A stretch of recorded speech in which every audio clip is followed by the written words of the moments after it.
Alright guys, welcome to a new video on the Tecate 1987. We picked this beast up about a week ago, and we've got a couple things to do to it today.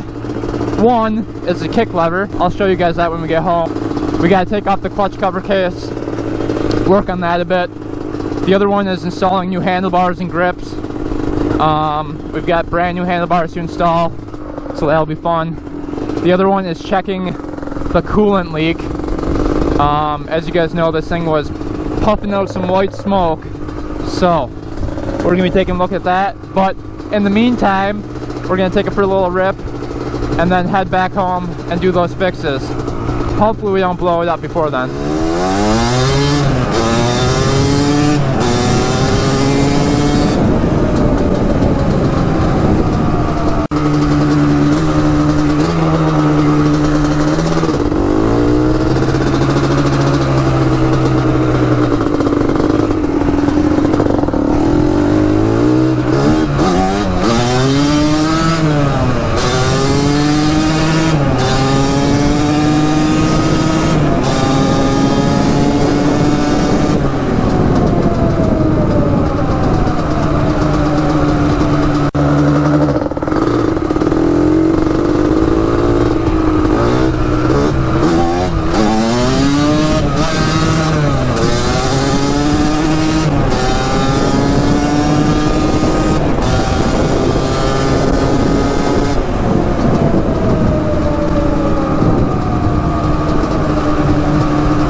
Idling kind of high right now.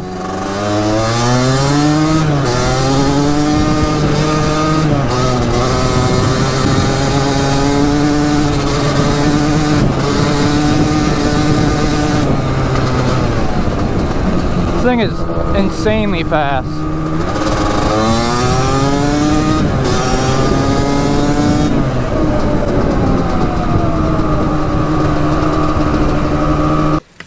Alright, just got back from the little ride. Right now we're going to fix the clutch side. As you know, the kick lever is not staying down. I'll quick show you guys. It's a little bit windy out here, but so when you kick it over, it doesn't fling back up. See, it just stays down like that, and that's not supposed to happen. And then it goes like all the way back. That's not supposed to happen. So what we're going to do is take off the clutch cover and take a look underneath there, and there's supposed to be a spring that's connected to there that brings that back up. So we're going to look for that spring, and if it's completely gone, we're going to replace it and order up a new one. The second thing I want to fix today is the coolant problem. Oh, what's this? Oh, there's oil coming out of the crankcase. That's not good. Oil is coming out of the crankcase overflow. That's not a good thing to have. But we're gonna check the coolant here in a little bit. I topped it off last video, so if that's low, that means that coolant's getting into the motor somewhere. A lot of people were saying that it's probably the head gasket. If you look up there, it looks like there is a head gasket there, but that's definitely a possibility. The other possibility is the water pump. We'll check the oil here and see if it's milky, but the water pump is right here, and that could potentially have a bad seal, letting coolant into the motor. If the oil is not white, it's probably not the water pump, because that leads directly into this case. So we'll check that first and go from there. We're going to remove the oil cap and then stick this little guy down there and see if it's white. If it's white, that means the water pump seal has gone bad. So let's just check it out quick.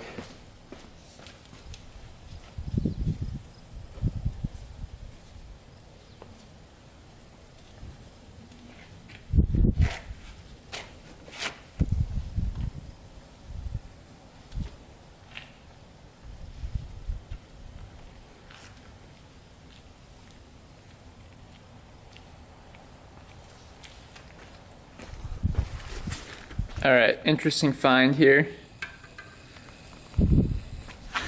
It's not white, you can see on my glove, but there are little speckles of metal in the oil. If you look. Alright, let's drain the oil from this thing.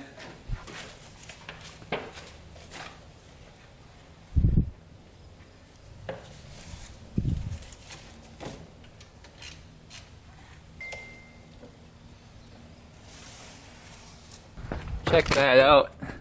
It's pretty gray looking in there. I don't know, maybe that is pretty milky. I don't know.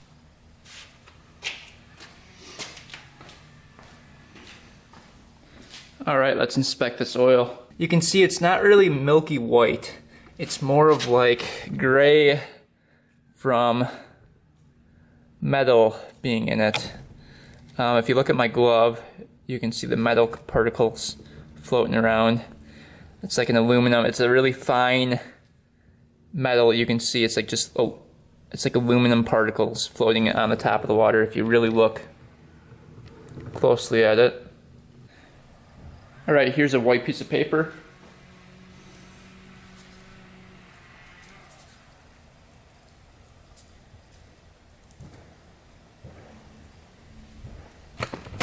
Alright, let's see if we can see.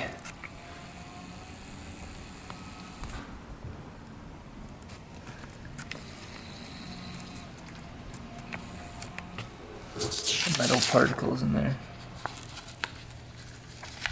Yeah, there's definitely metal floating around in there. It's just really hard to see. Alright, next we're going to check the coolant and see if that level went down at all. If it did, that means the coolant's going somewhere. Alright, check the coolant.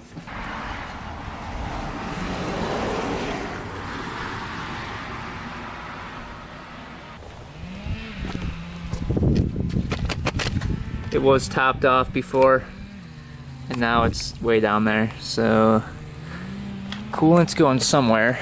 We just have to figure out where.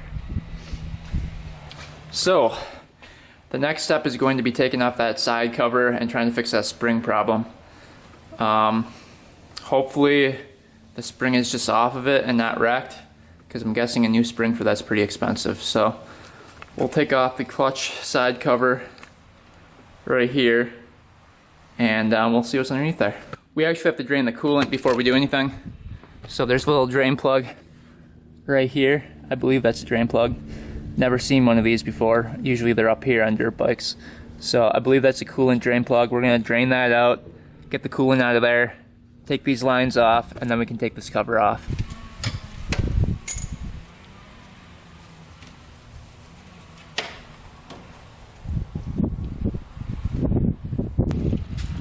Right, coolant's coming out of there.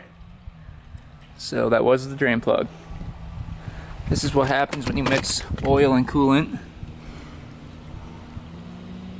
Kinda cool.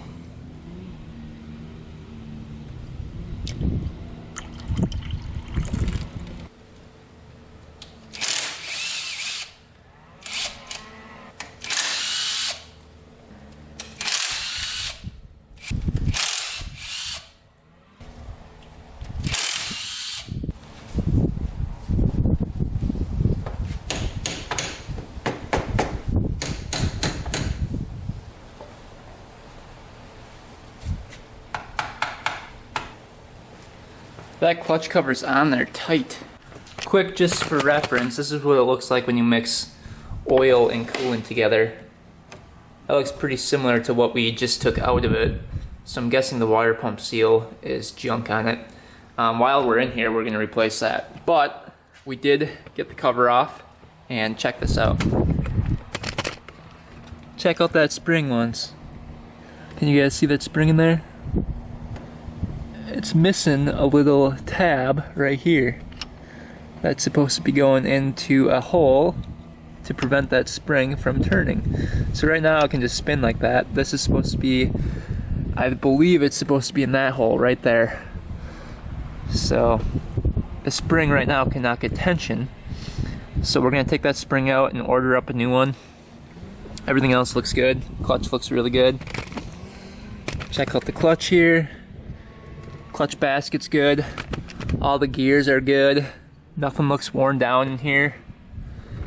So we lucked out that piece didn't get caught up in there. It didn't do too much damage. There's a little bit of damage right here. I can get my fingernail to scratch that, the surface of the clutch basket, but not bad at all. I was expecting much worse damage. Then if we look at this case, if we look at the case right here, if you go down in here and you can see there's some metal chunks. So I think that thing just got chewed up, and I'm guessing some of the particles got in this seal for the water pump, and now coolant's coming through that. But yeah, you can see. We're still gonna take off the top end of this thing. I just want to check. But yeah, those are some pretty big chunks in there. So yeah, good thing we did this. Here's the power valve rod. So this connects to there, which connects to there, and that goes up into here and pulls out like that. So that's what works the power valve. But yeah, we're gonna clean this up, get out all that metal. Look at all that. That's all sitting in the bottom of the case. That's not good at all. We'll get that all out. Order up that spring, and then we're going to take all the plastics off and get to the top end, check out that piston. Supposedly it was rebuilt with a brand new piston, so we'll see what happens. Alright guys, we've got the manual here. This is the clutch cover on the right side of the machine. As you can see, this is the spring we're looking at. If we look at that, see the little extension coming off of that right there? That's what fell off. See that middle piece right there connects into that little strip. This one connects on the outside. I think it's one of these holes in the case over here. So that goes into there, so then it can create tension.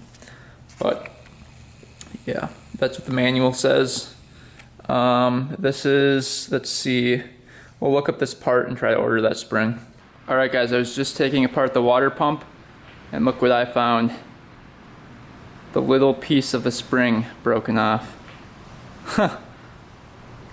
So, alright, that's the missing piece of the puzzle. Alright, so far we need a water pump seal, a new spring, and a clutch cover gasket that goes right here. Now we're going to start tearing apart the whole machine, taking off all the plastics. Gotta take up the pipe, gotta take up the seat, the gas tank, and then get to the top end.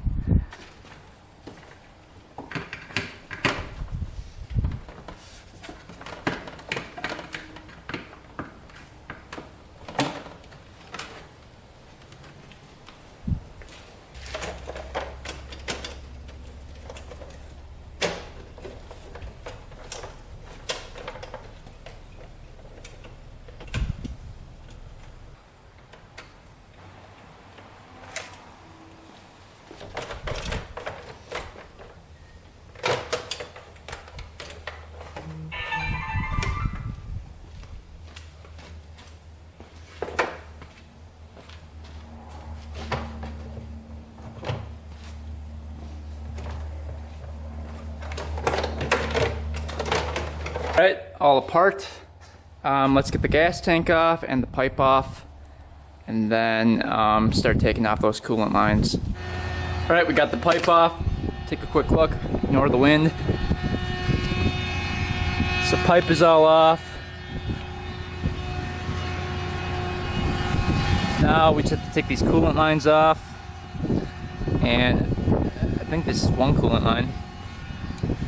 Then take the head off. There's 1, 2, 3, 4, 5. 1, 2, 3, 4, 5, 6, 7. There's 7 bolts on the top. There's 7 nuts on the top, plus 1, 2, 3 more. So a total of 10 on the top.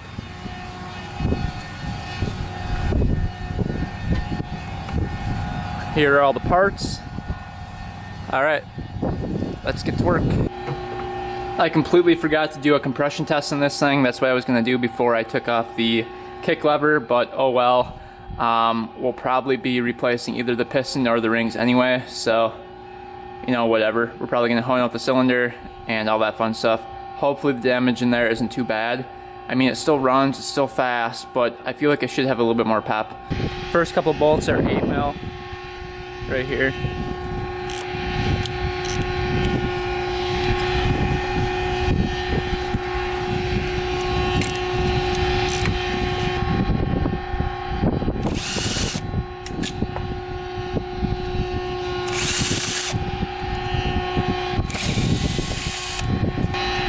All right, 13 mils. The other 7 of them. Kind of do this in a crisscross pattern too.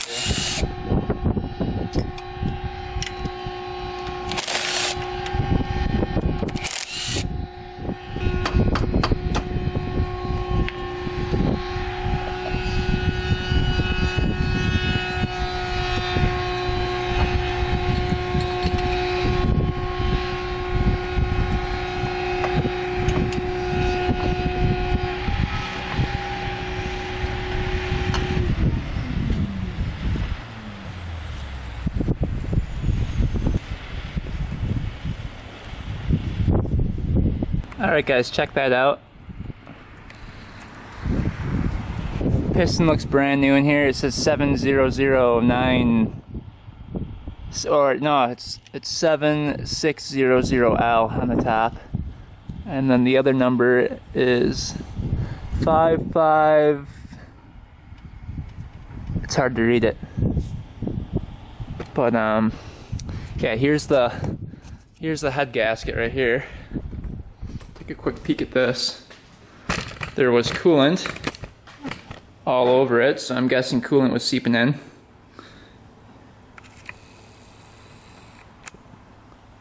You can see there's coolant right here, right here, right here, all going to that ring. So I'm guessing coolant was seeping into the head from this head gasket. Head gasket feels pretty worn out. So that could be part of the culprit. We're gonna dig deeper, take off that cylinder, and see what happens. But yeah, you can look at all the coolant dripping through. So that's probably not great. Right guys, check out the head. I don't think I've ever seen a head that good before. I mean, it is spotless. Looks like it came right from the factory. It's crazy. I mean, like, that is perfect in there. No imperfections whatsoever on that bad boy. So yeah, that's awesome. I was expecting to have, you know, some damage on the head. But yeah, that's it looks pretty good. Alright, next we're going to take off the carburetor, and we're going to take off the reeds, check those out because I haven't done that yet. We're running V-Force reeds in here. You can see the V-Force reeds right there. The boot doesn't look the greatest, not gonna lie. And then we have a Keihin carb. This is an aftermarket carburetor. So the original did not come with this when I bought it, but V-Force reed and the Keihin carb. So again, here's the top of the piston. You can see it looks pretty much brand new. We're going to turn over the motor. Oh, here we go. Let's see. Oh yeah. That is smooth in there. Holy cow. Well, no scratches on the cylinder, so that's good. Alright guys, just get the reeds off the quad here. You can see they're all pretty much perfect. You can't see any gaps in between them, or when you look through.